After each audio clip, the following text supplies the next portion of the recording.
Good evening, ladies and gentlemen. Thank you so much for joining us for tonight's edition of HR Mentorship Learning Series. My name is Oluyemi Adeosun, and the topic we'll be looking at today, very interesting, Cupid's arrow in the workplace, defining boundaries and preventing sexual harassment. And our facilitator is our ever reliable, consistent, dependable. When you say a man of timber and caliber, we are talking about people like Barrister Emmanuel Abraye. Tonight, Emmanuel Abraye will be speaking to us.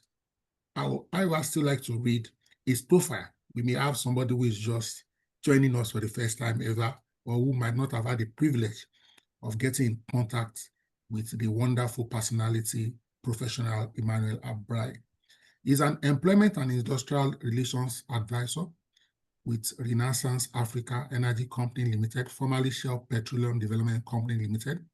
Prior to joining Renaissance, he was the senior associate with the Dispute Resolution, Labor and Employment Practice Groups at AELEX. He was called to the Nigerian bar in 2015, and he has amassed significant experience in civil litigation, labor and employment advisory. Prior to taking a full HR role, Emmanuel frequently represented employers in defining labor and employment litigations at the Nigerian National Industrial Court of Nigeria, Court of Appeal, the final appellate court in labor and employment adjudication, as well as the African Union Administrative Tribunal. He has also handled commercial litigations in Nigerian High Courts, Court of Appeal, and the Supreme Court. His labor and employment dispute experience encompasses cases on wrongful termination, severance pay, exit benefits, bullying, harassment, victimization, redundancies, labor union rights, labor union elections, occupational injuries, among others. He has been successful instituting, prosecuting, and/or defending claims on behalf of corporates and individuals. He has also handled commercial disputes, instituting, prosecuting, and/or developing claims on behalf of multinational and international oil and gas companies. He has advised broadly on a range of labor and employment issues, not limited to, but including redundancies, employee reorganization during corporate restructuring, representing client interests in negotiations with trade and labor union. Constantly is drafting, is reviewing employee handbooks of local, international, multinational companies, providing practical solutions to burning issues. He is a co-contributing editor to the Nigerian chapter of the Employment Law Review, a UK-based publication in 2022. He has also contributed to a number of periodic updates on a varied spectrum of labor and employment law, including diversity and inclusion in the workplace gender rights, general employee rights for the Square Patton Boggs online publication on labor and employment, and a number of other employment-related publications. Emmanuel regularly speaks at events, radio shows, including the Charter Institute of Personnel Management of Nigeria, the office, on Lagos Talks 91.3 FM, the weekly HR Mentorship Learning Series for HR professionals. This particular program is on live again. He's a member of the Nigerian Bar Association, a member of the Employment and Labor Lawyers Association of Nigeria, a member of African Labor Law Society, and a member of International Bar Association. Please, I'm tempted to say, let's use some Cupid emojis and emoticons to welcome our facilitator, Emmanuel Abraye, as he engages with us tonight on the topic, Cupid's arrow in the workplace, defining boundaries and preventing sexual harassment. Titi, I hope we won't take that as an harassment. I can see the love emoji. His wife is on this call. You're your own. We love you, sir. Thank you. Thank you so much, Dr. Adeosun. It's always a pleasure to be here. And tonight we'll be looking at an interesting topic. I'll do my best to keep it as engaging as possible, even though for time may not be able to do that. But today we're looking at Cupid's arrow in the workplace, defining boundaries and preventing sexual harassment. This is a topic that is actually very important, right? If you've been following some of the happenings within the workplace for a while, and if you've been following decisions of the National Industrial Court, you would find that there's been quite a number of cases coming out of the National Industrial Court that, have punished companies for what they failed to do with regards to sexual harassment. Today, we'll be looking at the concept of sexual harassment. We'll try to define it, even though we would not waste much of our time there. But we'll try to define it as much as we can. We would look at the concept of love and the workplace. We would look at whether or not it is illegal for co-workers to date each other in Nigeria. We would look at what employers can do to regulate love in the workplace, if that is even possible. We would look at, um, the prevalent risks in workplace romance. We'll look at how to deal with sexual harassment, and then we'll look at what companies can do to regulate workplace romance. The truth is that you can't legislate love. What I mean by that is that we are not emotional robots, and it is difficult for any person to try to regulate love, in itself. You really cannot make, people's feelings, the subject of a law, because people would feel what they feel, people would express what they feel, and it would be very difficult. In fact, the making of the law to ban the expression will probably even lead to more violations. So love happens when we least expect it.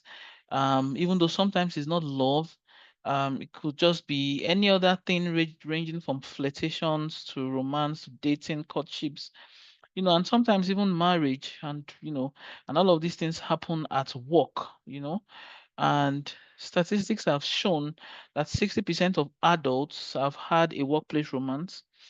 43% of workplace romance has led to marriage.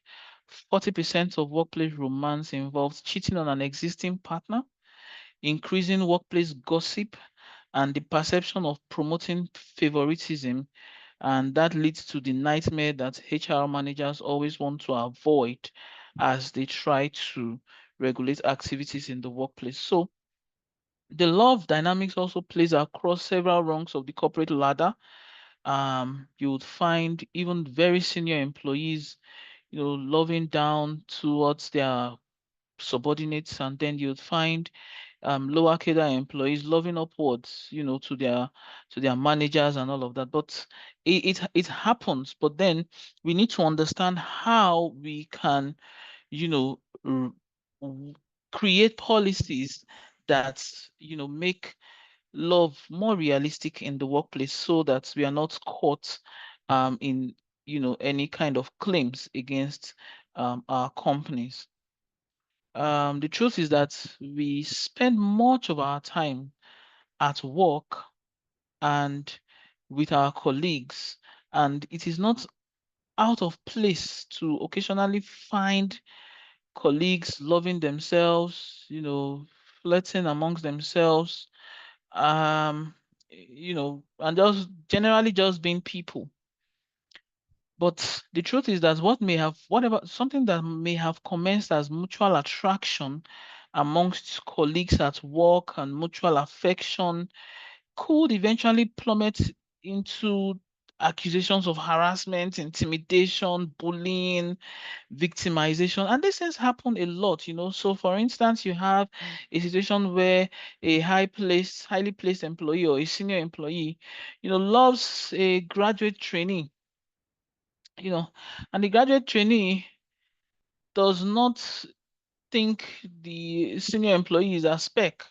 She feels she wants someone more athletic, with six packs, and then this senior manager, has one single pack that is bulging out of his, tummy every day at work, which the graduate trainee finds disgusting.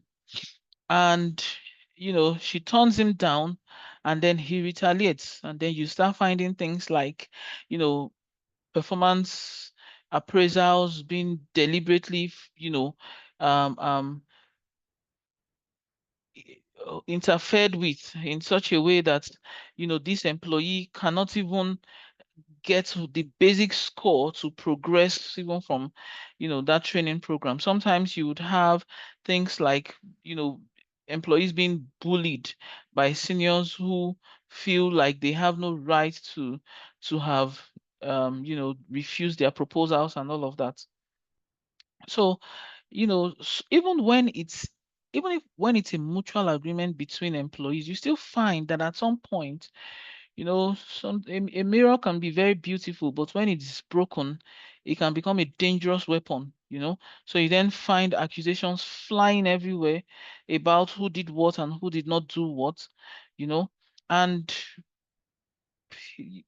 you find cases going to court, and the court is then being called upon to interpret a particular action as whether it constitutes harassment or not.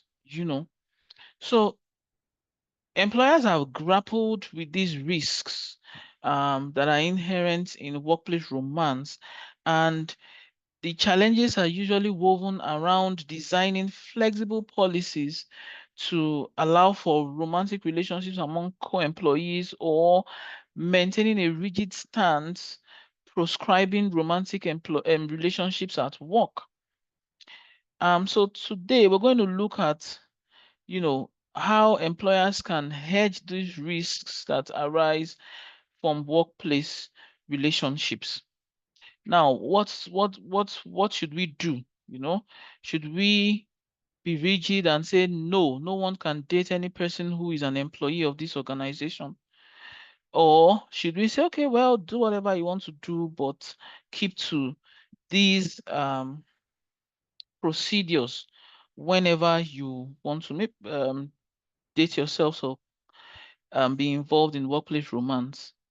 I would like to just open the floor for maybe 2 or 3 persons to answer these questions. Is it illegal for co-workers to date each other in Nigeria? And I know you can see what my own answer is, but let's just see. You never can tell. Someone might have a contrary opinion. Is it illegal for co-workers to date themselves at work in Nigeria? Any takers? Anyone? I just need maybe 2 or 3 persons to just speak at this point. So let's discuss it. And of course, I would be seeing what you drop on the chats as well. Someone says no. Uncle K says no. Any other takers? Is it illegal for co-workers to date at work? Okay, let's move on so we don't take a lot of our time. I can see another chat here. Chukwemeka says no. Someone says, I don't think it is illegal. Okay, I almost thought I saw, I don't think it is legal. Someone says, no, it isn't, but some organizations have policies around that. Yes, that's true. So let's go on. For me, my immediate answer is no, it is not illegal for co-workers to date each other in Nigeria and at work. As I said earlier on, love is not the subject of any legislation in Nigeria. I haven't seen anyone where, the makers of the law have said, oh, you must not love, thou shalt not love is not even in the Bible. So even though dating a co-worker can be wrong or unacceptable, that would usually depend on the internal policies of the particular company. And then there are issues around it, to which we would still consider to look at whether or not even these employers have the authority or power to decide that, people's Momo button should not be activated and Cupid's arrow should not pierce anybody's hearts. But we would see all of that. Now, the question is now this: should employers regulate love in the workplace? And when I say employers, I'm really looking at HR as as a function in the company. Those who are in charge of the policies, HR policies. Should they regulate love in the workplace? The truth is that there is no straight jacket answer to this question. Employers are free to determine what internal policies they want to adopt in their workplace, right? So while some employers have outrightly banned workplace romance or relationships, others have issued policies that define boundaries for workplace relationships, even though they have not outlawed it altogether, and there are those who have maintained an indifferent posture to say, "Oh, well, whether you do it or not is not our business," right? So should employers actually do that? Should they regulate, love in the workplace, right? Now, the answer is neither yes or no. However, employers should be able to control the outcomes of these relationships so that they can minimize the risks that could accrue to them on account of the, relationship between their employees. Now, you must be careful as an HR professional to ensure that your policies in the company is not indifferent. And it's very important that you ensure that you have a policy that says something about workplace romance. If you are indifferent and something happens, you have nothing to hold on to as, you know, an HR personnel. You're the one who would go to court to be the witness, you know, because you're the custodian of the process, you're the custodian of the policies of the company. Nobody else can explain it better than you, right? So it's you who would explain to the court what your internal policies are. And then if it so happens that you do not have any internal policies, and then you have not taken any action, and a so-called love relationship has degenerated, and there are now accusations flying. No, I didn't give my consent. No, I didn't want you to touch me in a particular way. It will be assumed that you actually condoned that particular action, and that's where liabilities then begin to flow against your companies. Now, the point being made is that the need to regulate workplace relationships stem from the outcomes of those relationships, right? What are the things that flow from love relationships that go south within the workplace? Even when before it goes south, sometimes you already start seeing the repercussions. For instance, someone is, loving up on a line manager, and then poor performance comes in, and she doesn't or he doesn't believe that, he needs to put in the work, or that she needs to put in the work, because they're servicing Oga. Why service the company at the same time, right? And then poor performance comes up, and then, disrespect comes up, and then things like insubordination comes up. And then where the love is not requited, you start having things like retaliation coming up, discrimination coming up, favoritism, victimization, and even sexual harassment.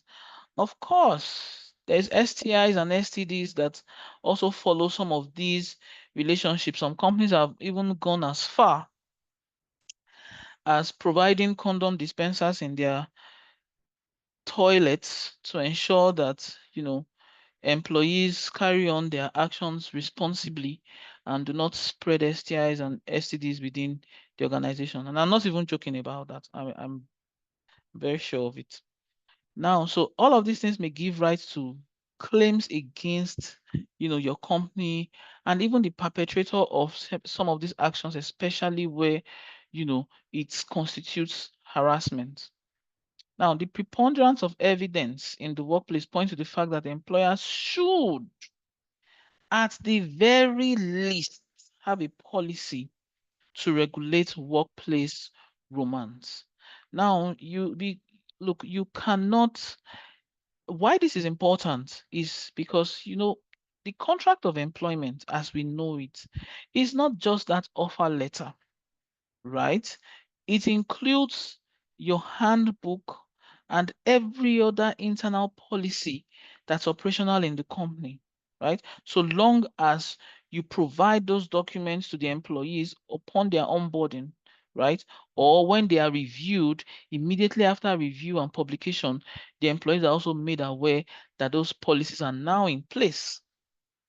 Now, they have a contractual obligation to abide by the policies, right? So if an employee goes against the policy to carry out a love relationship in the workplace outside the terms of that policy, that employee is in breach of the his or her contract of employment. And then that gives you as an employer or as HR, the right to then treat that action either as as a breach for which you want to seek redress, or as a disciplinary action against that employee, so that at the very least you have something to to use or to speak to. What are the prevalent risks in workplace romance? Right, we've already said some of them. There is a power differentiation between senior and junior employees.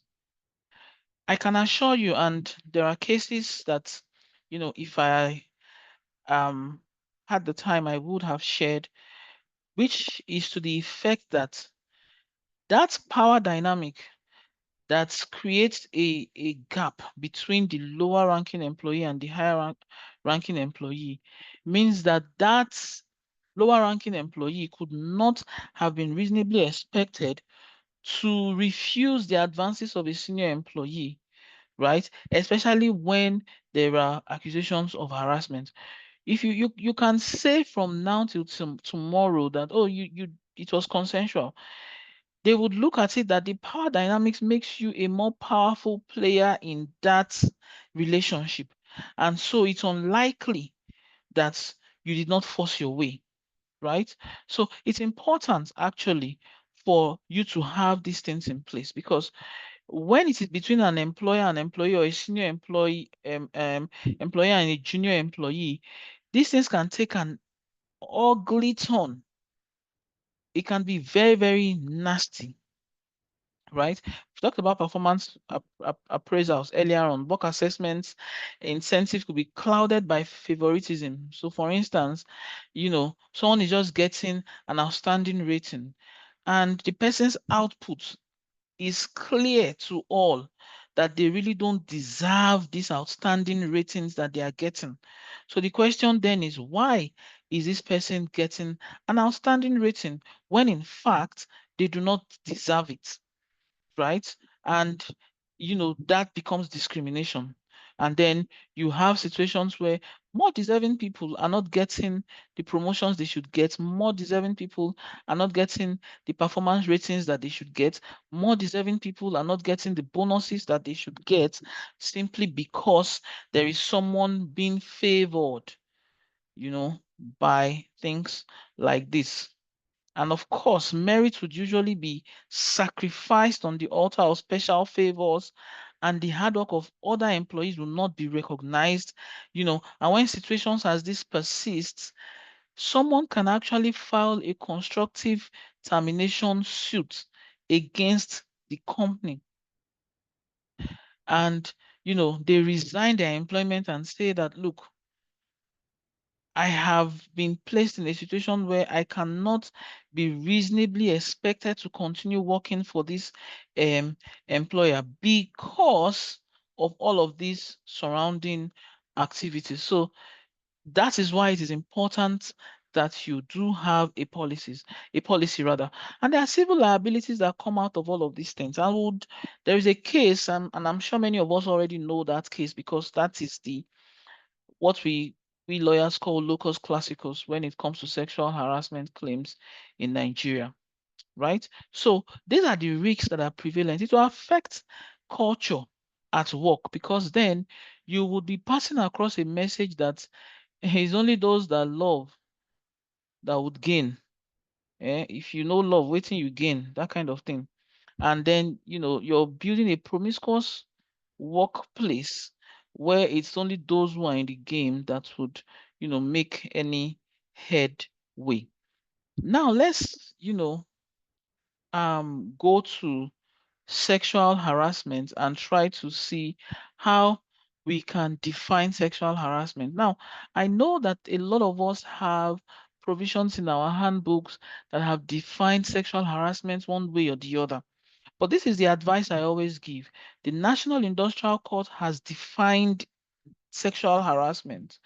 If you find that your definition that you have given to sexual harassment in your own handbook falls short of the definition the National Industrial Court has given, I would always advise that you just cut and paste. Take the definition of the National Industrial Court and then put it inside your handbook so that when, sexual harassment claims come up, you have a policy that already speaks to it squarely, right? Because if your policy falls short, it's a very, very big, risk for your company. So how does the National Industrial Court define sexual harassment? Order 1 Rule 10, Sub Rule 2 of the National Industrial Court rules defines sexual harassment as an unwanted, unpleasant, offensive, or threatening conduct of a sexual nature distinguished from sexual attention that is welcome and mutual. You will find from this definition that it seems like the National Industrial Court understands that love happens at work as well, and that romance happens at work, and that in the workplace there can indeed be two consenting adults loving up on themselves. The court does not say it must not happen in the workplace. It only says that if it is happening in the workplace, then it must be sexual attention that is welcome and mutual. Now, the court goes on to say that sexual attention itself, which it has already earlier said can be welcome and mutual, can metamorphose into sexual harassment if the behavior is persistent. But the court goes on to recognize that even a single incident or instance can constitute sexual harassment. Sexual attention will also become sexual harassment if the recipient has made it clear that the behavior is considered offensive. Sexual attention can become sexual harassment if the perpetrator should have known that that behavior is regarded as unacceptable.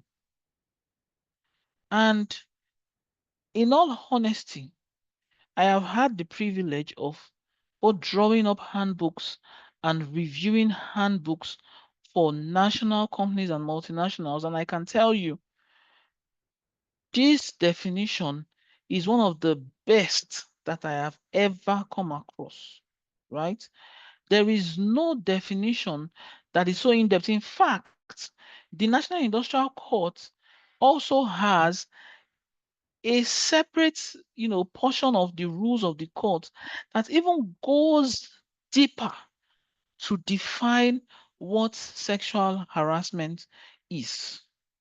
So even when you want to say, oh, in this our own office, so we don't used to stress people, whatever you want to do, you can do, right?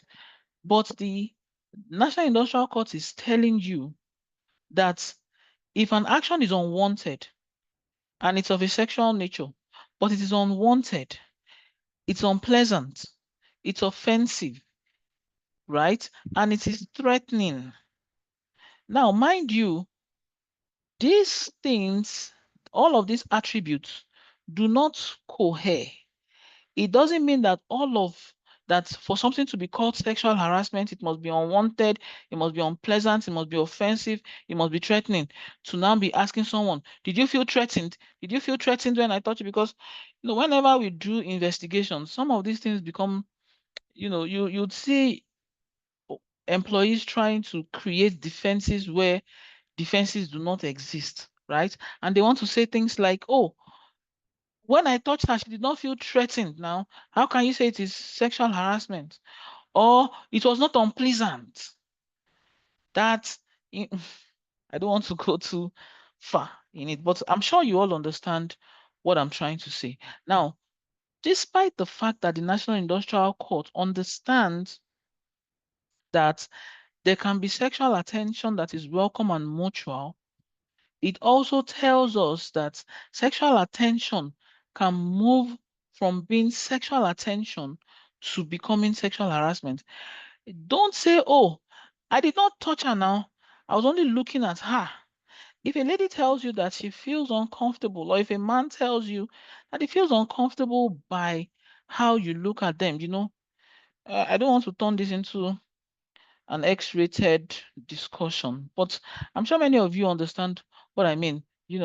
Um, there's a particular case decided by the National Industrial Court where a senior employee was only just tickling a lady. You tickle somebody, and then the person jerks, and then she said, "Ah, no, just," and then they tell you, "Stop it! I don't like it." Right? The question is that action of a sexual nature, or is it a joke? You know, for some of you, you might have to tie some of the hands of your employees because some people are just too touchy, to let them understand that, look, while you might find something you're doing endearing, it might not be received as an endearment by the person who is the recipient of your actions, right? Now, you cannot just fixate on the particular person and then you're just looking at a part of their body and they are feeling uncomfortable by what you're, and you say, no, I didn't do anything now. I was just looking. That is the sexual attention that the court is saying, if it becomes unwelcome and it is not mutual, because, you know, you know, sometimes we watch some skits where, people who are single get, you know, infuriated by what lovers do, right? If it's just that in your open office there, both of you are looking at yourself and then blowing kisses at yourselves, and then winking at yourself, it might be annoying some people, but they are not in the equation, right?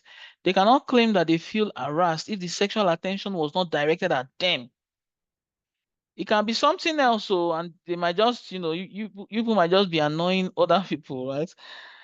But it is not unwelcome sexual attention. It's between two people who are sitting across from each other, kicking their legs, looking at themselves, drawing the heart sign, blowing kisses. In fact, coming to the office with all these bubble pens and then blowing love bubbles at themselves in the office and disturbing all of us. Much as we don't like it, it's really not our business. But if you then start doing all of those things to somebody who does not welcome that, and your action is not mutual to them, it becomes harassment. So do not persist in an action that is not unwelcome. And note that even a single action that is not unwelcome can become sexual harassment.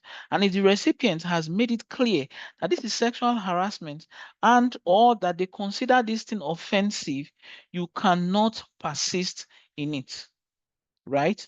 And of course, the court understands that there is a level of responsibility expected of employees. So an employee may be reasonably expected to know that a behavior will be unacceptable even before they take that decision. So, like I've said earlier on, align your policies with the National Industrial Court rules when it comes to how you define sexual harassment, so that already before anything happens, you have a proof of alignment with a national labor standard before anybody goes to say, oh, we didn't have a policy about it. I did not know that what I was doing constituted sexual harassment.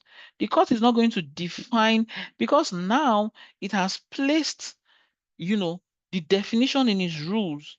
It means that the court will define the action by its own rules and not by your policy.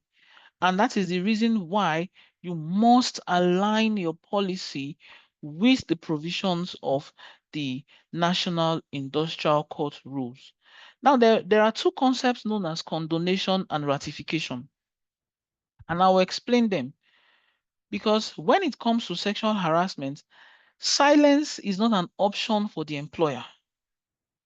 And even though the victim has the prosecutorial obligation, let me not confuse you guys with big grammar, but basically the victim has the right, if he or she wants to treat it as a crime, they are the ones who would be what we call the nominal complainant. It is at their behest that the police or any other law enforcement organization can prosecute that action, right? If they have no worries about it, then that's that. But then the company must not be found to be condoning those acts by silence and indifference, or by even making statements or coming out with reports that are, fraudulently procured to show that harassment did not happen. That will be deemed to be ratification. You have ratified a wrongful act, and you have condoned a wrongful act, and you would bear the liability, right? You would bear the liability coming out of that action. So do not condone acts that may lead to sexual harassment, or acts that have already resulted in sexual harassment. And of course, we need to talk about psychological safety, right? You need to create psychological safety for victims. Ensure that you have provided the victim with a safe space. When it comes to sexual harassment, do your best to avoid all this. After all, is she not the one that has been dressing somehow? You also had the obligation to create a dress code in the office. And if somebody is flouting that dress code, you have to look at your consequence grid or your sanctions grid to decide what consequence management will be effected against that employee who is flouting your dress code. But if some other employee touches them in a way they do not like and approve of, you cannot then state that they were the ones who contributed to their own, um, victimization, right? So put the necessary policies in place, provide psychological safety for victims to ensure that they can speak. Beyond that, protect them from retaliation, right? And you know, I'll drill down on this because it's very important. Do not just say in your policy by, just mere words that you protect victims from retaliation. You have to show it practically how you have protected that victim from retaliation. There is a case that the National Industrial Court decided against Notorious Chemical Industries 2 years ago, and this didn't really relate to sexual harassment, but I want to draw on the principle of retaliation. Now, the court noticed that an employee testified against her line manager, and she was left under the supervision of that line manager, and that line manager continued to, you know, you know, victimize this lady, you know, low performance ratings, you know, poor incentives, even when other people are getting better incentives, ensuring that her incentives were, and putting her on the path for termination, you know. And the court said, look, it was your duty to hedge this employee from the possibility of retaliation by ensuring that you do not put the employee under the discretion of a manager who is bound to exercise it negatively against the employee.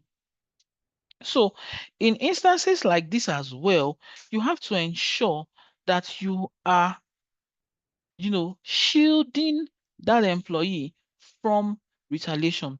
You can move them across departments to ensure that, they will, and you'll be shocked that many times, you know, when things like this happen in the workplace, there's just this revulsion that you'd even see from other employees who feel like, oh, this person who has reported this sexual harassment case is overdoing it. And then you'll be wondering, what other options were they supposed to have? Why did the perpetrator not keep his hands to himself or her hands to herself? You know? So that said, you align your policies with the NICN rules, especially as it relates to the definition of sexual harassment. Ensure you're not condoning or ratifying wrongful sexual acts. You provide psychological safety for your employees and ensure that you're shielding them from retaliation as well. There is the case of AGK and Microsoft, which almost every HR person knows. That case has established that where an employer becomes aware of a workplace sexual harassment incident and takes no administrative decision to investigate and address it, that employer may be liable for breaching the duty of care owed to the employee to protect that employee's fundamental rights. So there is nobody who would say, they were not told. Now, going away from sexual harassment and coming back to the issue of this workplace romance that we've been trying to go through all the while, what should we do, right, as HR people to regulate workplace romance? There is something called a fraternization policy. You can create a fraternization policy. This fraternization policy sets out guidelines for the regulation of romantic relationships in the office between employees, right? The fraternization policy should carefully state what employees of various cadres are required to do when they commence a romantic relationship or when they discover that they are in a romantic relationship, because sometimes many people don't even know the start date of the relationship they are in. They just know that somehow we are in a relationship, right? The policy should also set out rules that would govern the distribution of tasks, performance appraisals, disciplinary proceedings, etc., as between employees in that romantic relationship. So if a line manager, for instance, is in a romantic relationship with his direct report, you want to ensure that he's not conducting that person's performance appraisals. You want to ensure that he's not distributing tasks to that person. You have to find a way to, either move that person out of his purview or her purview, or ensure that tasks are being distributed differently to ensure that there's no favoritism coming out of that relationship rather. And then in that your fraternization policy, you want to ensure that the sanctions for breaching the policy are also clearly stated and must be weighty enough to discourage a breach of the provisions of the fraternization policy. Now, it is in that same fraternization policy that you would set the disclosure rule, right? In that same fraternization policy, you would state it there what the employees who have commenced a romantic relationship or have now found out that it's like we're already in a relationship,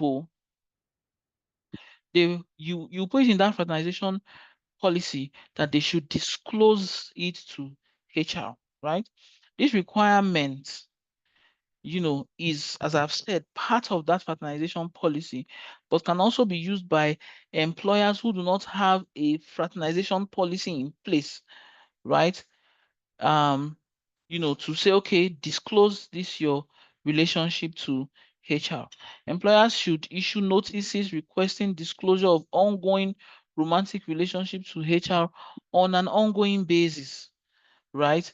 Because some people might not have been in a relationship with themselves in January, right? But In June, they have now, it has been revealed to them by divine revelation that they are now in a relationship. So you have to keep putting that out as often as possible so that it will be, a compliance issue.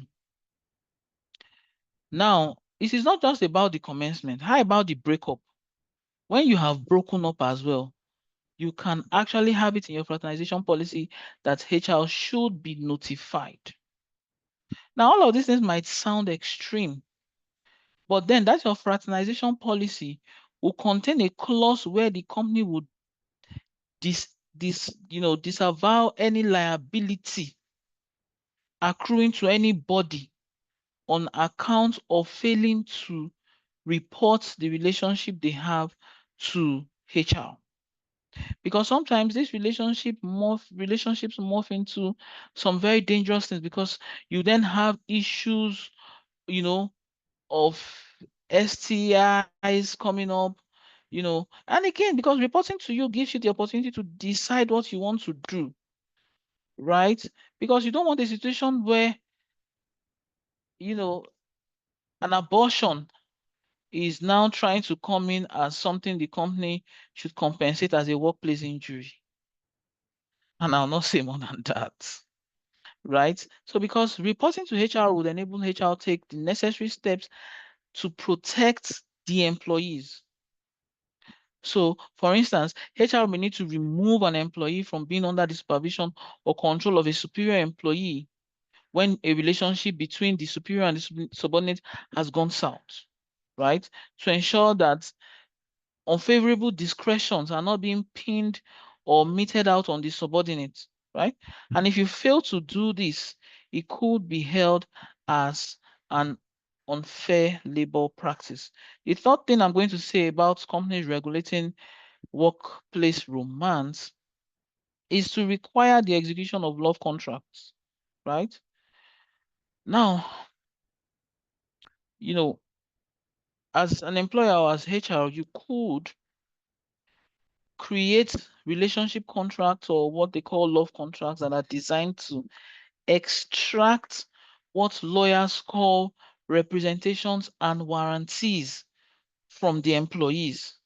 And basically what these representations and warranties will state is that the relationship is consensual and that the employees in that relationship would indemnify the employer and hold the employer harmless of whatever comes out of the relationships between them, right? And I know many times when I share this with, HR people, many times they laugh and they feel like this is an overkill. It is totally unnecessary for you to do this until you find them accusing themselves of rape, until you find themselves accusing themselves of sexual harassment. And then it's now a question of, oh, she said she likes it. Oh, he did not like it. Oh, as something was happening, someone who was epileptic began to convulse and then he ate up somebody's pee. And then it now becomes a risk issue for the company. But if you had executed a love contract, right, both of them going into that relationship would have indemnified the company. Now, what does it mean to indemnify the company? It means that losses accruing on account of their relationship has nothing to do with the company. The company is sanctified from that process, right? And the company is held harmless of whatever issues come up, after breakup. There is also social dialogue, right? Social dialogue is also what the NICN, that's the National Industrial Court, calls participatory democracy, right?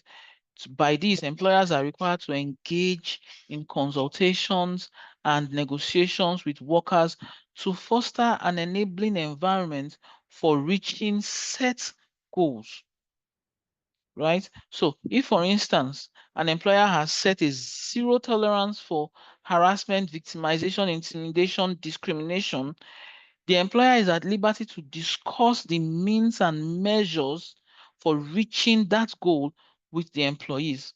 right? And then you issue a communique and terms of engagement following that dialogue, because now we have all jointly decided that this is how we're going to achieve zero tolerance for harassment, zero tolerance for sexual harassment in the workplace, right? Now, this social dialogue works well, especially where that particular company does not have, a fraternization policy or any other internal policy that addresses, um, you know, sexual harassment in the workplace.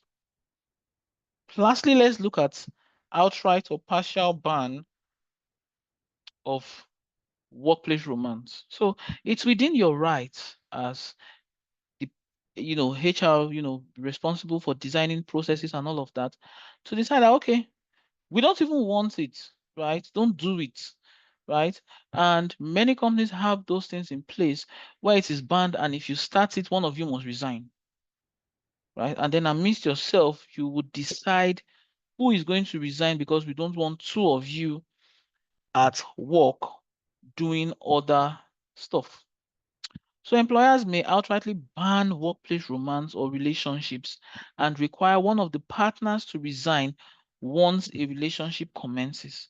Employers may also partially ban workplace relationships by effecting restrictions by employment cadre or departments or teams. So what this means for the partial ban is that it's not outrightly frowned upon.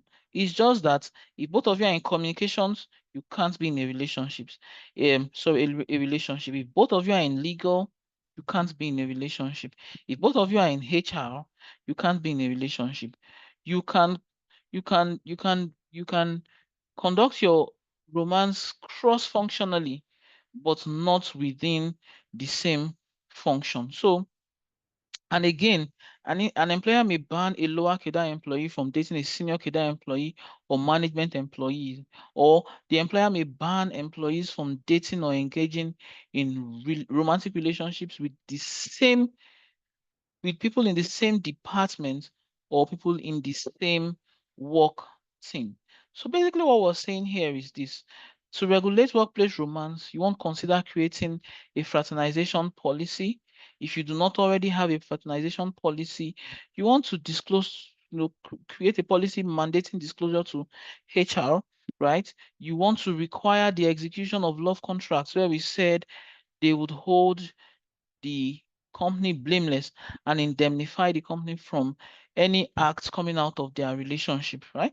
You might want to also try social dialogue, and you might also want to effect an outright or partial ban.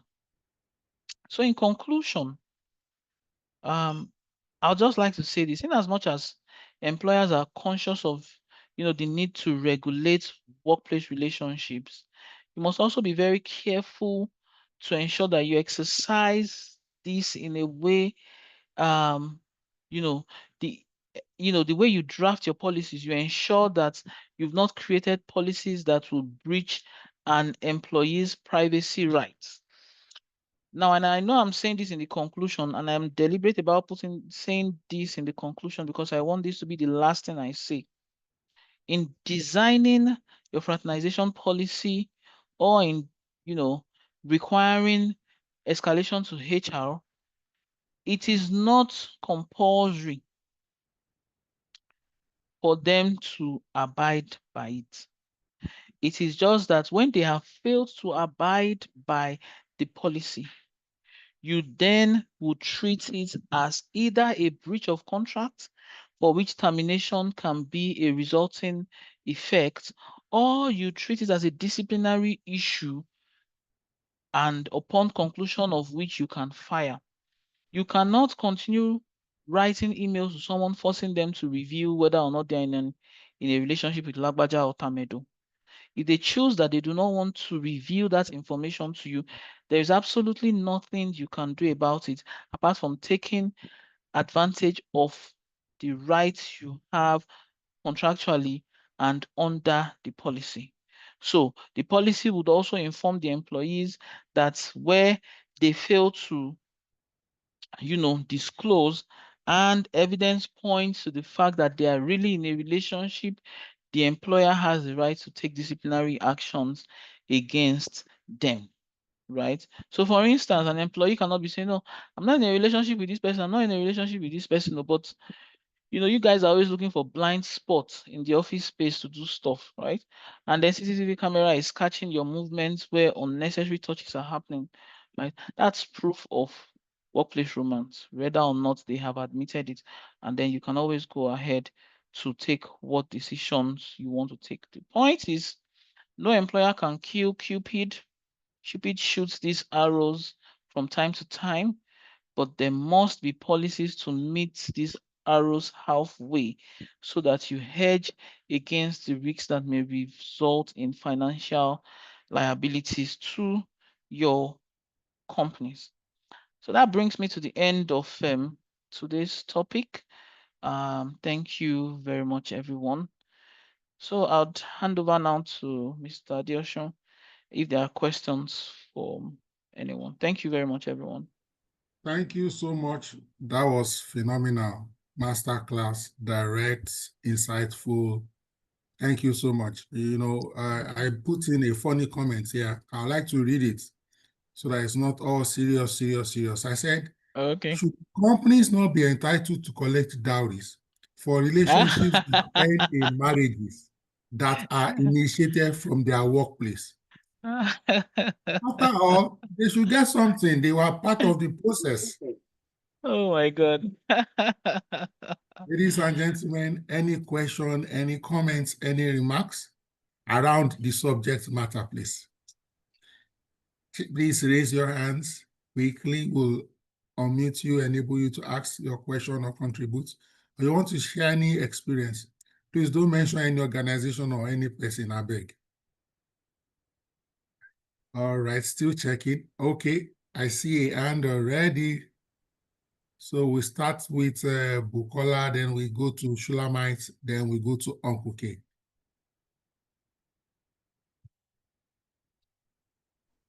Hello, good evening. Good Hello, evening. everyone. Good evening. Our speaker, I am Bukola Isiamaka. Sorry, I joined this meeting a bit late, but from what I've heard from what our speaker said, I stand to be corrected. Are we discussing about romance in the office, right? Yes.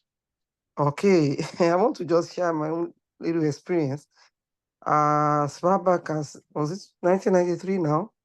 I met my husband in one of the organizations I've worked before. I don't want to mention the organization, unless you permit me, because if I have anybody on this call, okay, that know me, they will be able to attest to that. That sometimes, well, may not be in every situation that that should not be permitted in the organization. Somebody like me, finished secondary school, went to one of these secretarial study school then in the 80s. And in that school, the what do I call it now? The owner of the school, we always encourage that as a lady, you need to first start to work. And once you begin to work, then you can begin as for you to be serious, you need not to even allow any man to distract you from achieving your purpose in life.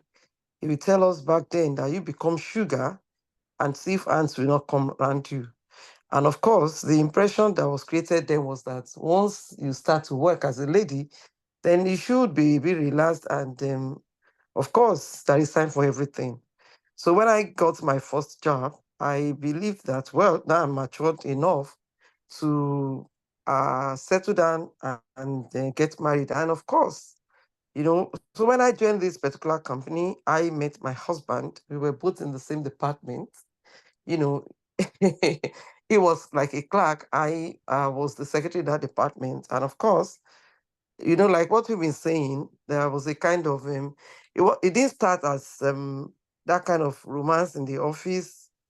Somebody will always come to me to encourage me that, oh, the way you speak English, you can still go back to school. So I mistaken him for a good counselor in the office. So from there, the thing was developing, kind of developing interest in him, and eventually it became.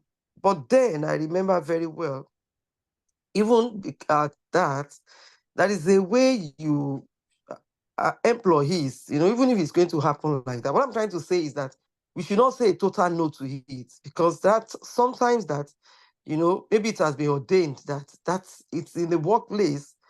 Two people are going to meet and they will eventually settle down to marry.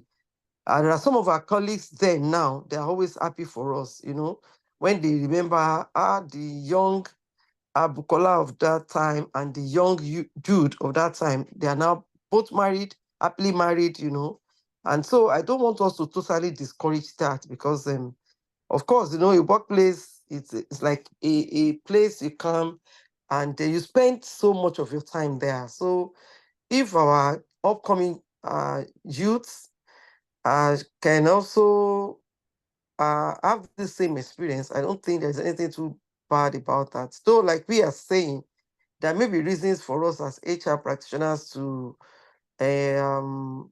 ensure that there is a policy that guides all this. You can't compare what obtains back then to what can be happening in the workplace now. But of course, we have to also guide against some of the things that our speakers spoke about. And but I want to say, from my own little experience, that we should not say a total no to it. Thank you. Thank you. Thank you so much, Bukola. That was very insightful. And I'm happy that you found your husband in the workplace. But just saying, sometimes there might be risks, so HR should prepare to hedge those risks. Shula, let's hear you. Good evening, Mr. Emmanuel. Thank you so much for this webinar. Thank It's you. been insightful, but I have a question. The same question I asked when we had our first webinar on workplace romance. What if it is HR that is interested in having a romantic relationship with someone? Now, everybody is going to report to HR. So, what does HR do? Yeah, so that's an interesting question. So the thing is just this, HR is also bound by the same policies that other employees are bound by, right? And every employer should have a process by which HR itself, right, is also audited, right? In my organization, for instance, you can't say because you're in HR, if you breach policies, right, you would definitely face the music. In fact, if it so happens that you're so high up there, they would find a way, to to create, a disciplinary committee that will be very independent to ensure that you are dealt with, right? HR is not above the policy. HR is also bound by the policy. So if it is HR that is taking those actions, right, they would also face the music. Now, I understand that sometimes some organization, HR is just one person, right? And that HR person is the one who is responsible for everything, right? So in those cases, of course, whoever is, being affected by that action has the right to also escalate. It's a lot, because then, you want to look at your policy. What's your grievance procedure under your policy, right? You ought to have created a grievance procedure that also bypasses HR when the need arises, right? So that you don't have situations where HR, is now Lord and Master simply because they wear the tag of HR. I just hope that helps you, Shula, or Yes, answers your it did. question. Thank you. All Yes, right. yes, it did. Thank you. Thank you. Uncle K, let's hear you. Thank you. Fantastic, fantastic presentation. Very insightful. I was just wondering if it's okay if I started dating Titi Kolade here, codedly on HR mentorship, if it would be allowed. Uncle, Anyway, you want Doc. to blow? Titi, Now, don't wow. loud it now. Now, so this my class today is going to burst another union. I'm sure Bukola will be proud of you guys. No wahala. Okay.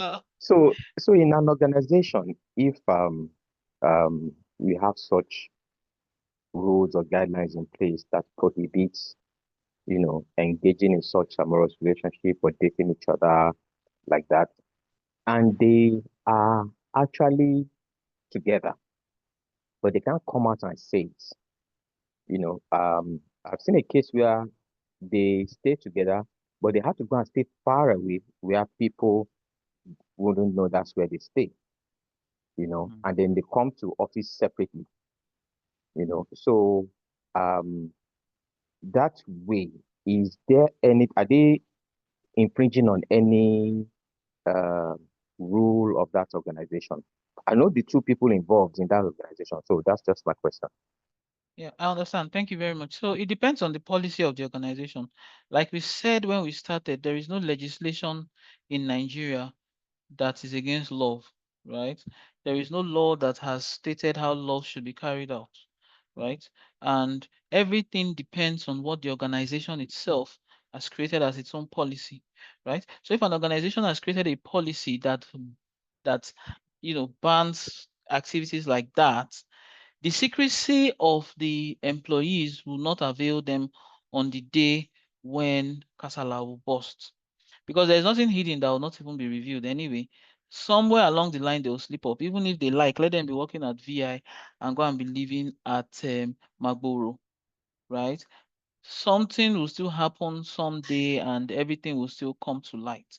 So it's really not a thing. So it depends on the policy on ground in that particular company. If the company has created a policy that outlaws that, which many organizations do actually, right? So if you're trying to game the system, by the time you get caught, you would also bear the consequences of, getting caught. I don't know if that helps, Uncle K.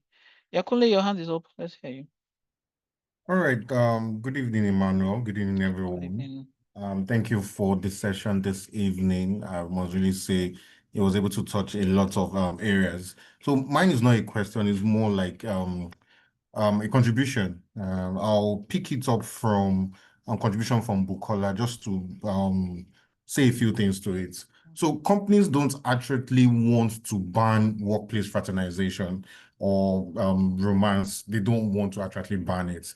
I know there was a time I was doing a reading, and one of the things one that the writer had said is, how do you put adults in the same environment as each day,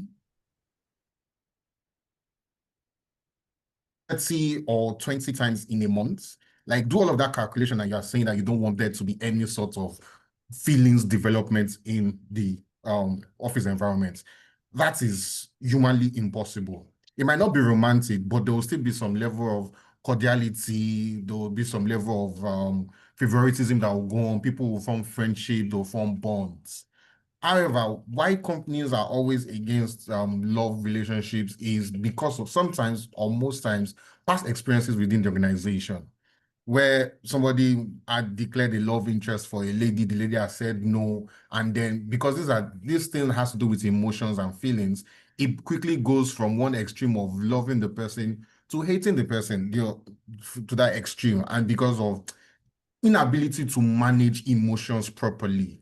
And that's why, and then you now start seeing unnecessary tension, necessary friction in the office space. And that's why many organizations just felt, okay, why not just remove it entirely? One, or we create certain restrictions, because even in the Nigerian civil service, there is no ban on relationship in Nigerian civil service, but there are certain guidelines that they use on case-to-case basis. So for them, your relationship should not just compromise your objectivity, it should not compromise your fairness or your integrity while in service. So I think those are the three cardinal points as HR that we should always look out for in this kind of situation every time. We should always just look out for it, just to be sure that, okay, this relationship that we're talking about. And then you have to play the role of a psychologist, really. You end up playing the role of a psychologist. You have to manage their emotions. Once there is fights, once there's a disagreement between two of them, you have to manage it.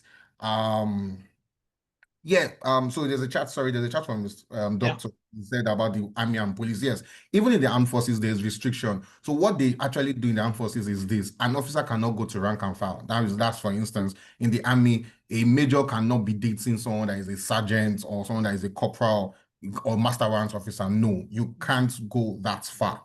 You can still date within your officer's rank, but however, there's a way the posting will be done, but they largely advise against it because of unnecessary victimizations that can happen in different quarters, especially when the person you're dating has now offended another senior officer and then now comes after you. So that's because when we are talking about feelings of the heart, we are talking about emotions, you can't really say this is the extent this person is willing to go. Because a yes today that turns to no tomorrow, the person can literally turn to a stalker. He can literally talk to a stalker. So that's why, even as HR, we need to always just be in the know. If you're not banning it and outrightly, because trust me, even when you ban it, people are still meeting up. They're still going to go and have drinks. They're still meeting up with themselves. Oh, you even stay in my area. All those kind of things are happening. So if you say you're banning outrightly, you still need to be watching out for, okay, who is becoming unnecessarily close to this person. And trust me, it's not just singles to singles. We've gone to a point where we know that even married people in the office, we've gone to that point. So as HRs, there are a lot of things that we just need to always be at the know of. We always just need to be at the know of. And then to the people that hide their relationships, I want to believe that most times is one, it can be because okay, the company has accurately banned it, or two, they find themselves, because of their positions, they find themselves in breach of the policy in the company, and they're not, one person is not ready to resign for the other because they're not so sure if that relationship is going into a marriage. So nobody's ready to resign for the other person. And when they now get to a point where they now know that, oh, we are getting married, they've gone for their introduction, they now know, then they can now sit down and decide on, okay, who needs to resign. However, they now choose to settle on that. That is for them. I want to be like, those are the two things, but I will still advise that those two individuals, they really need to sit down and look at relationship very well. Thank you. Pursuing for a long term. Yeah. All right, sorry. So I was taking so much. Right.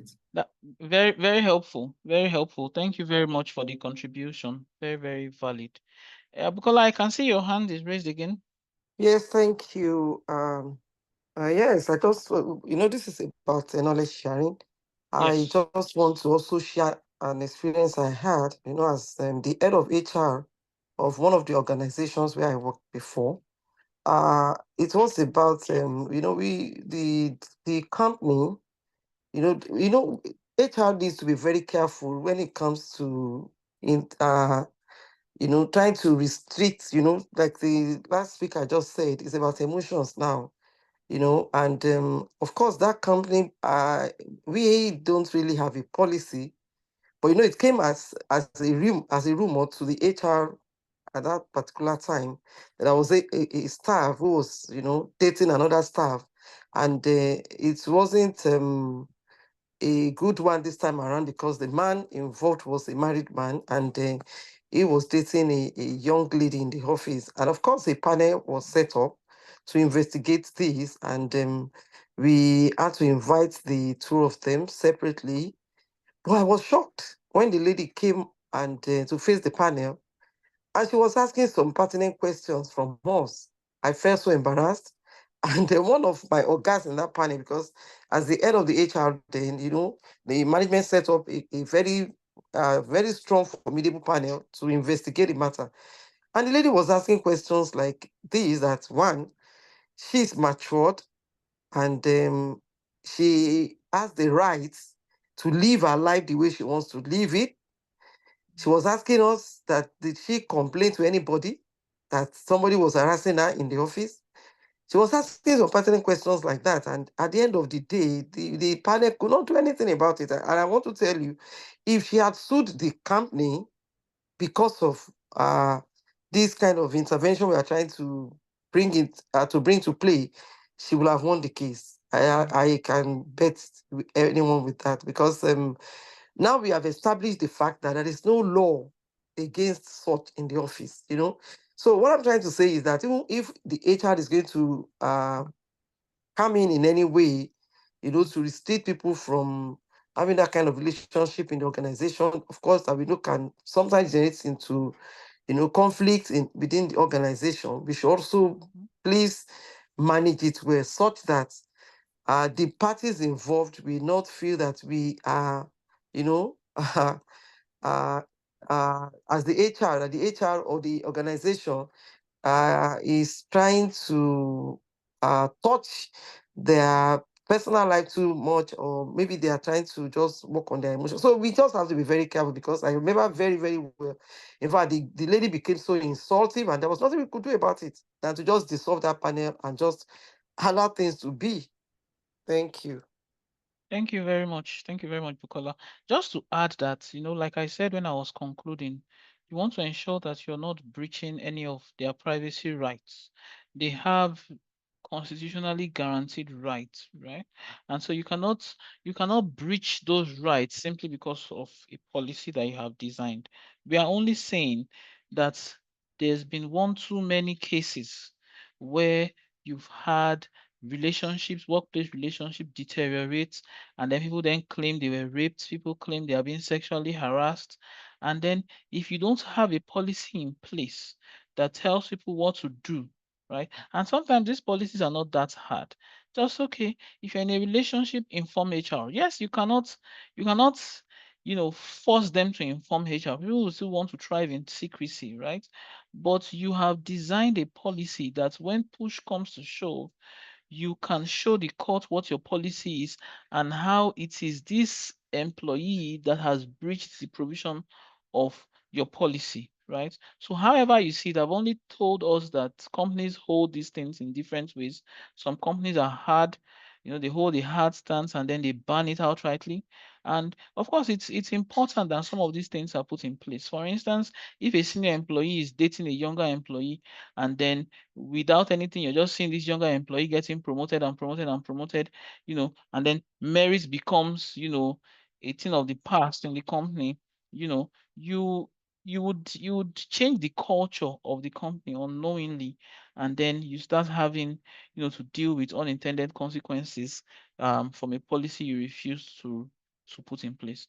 But thank you very much everyone for the contributions, and I've had a nice time speaking to every one of you this evening. I trust you learned one thing or the other. Over to you, Dr. Adeosun. Thank you very much, everyone. Thank you so much. This has been fantastic.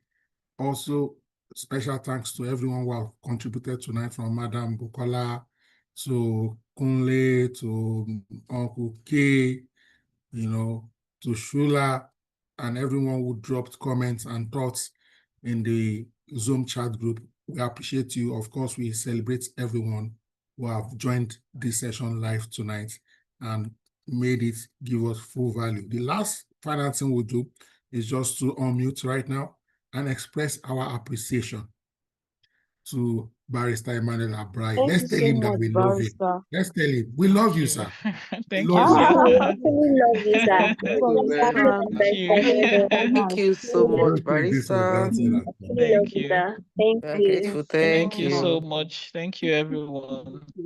We appreciate you.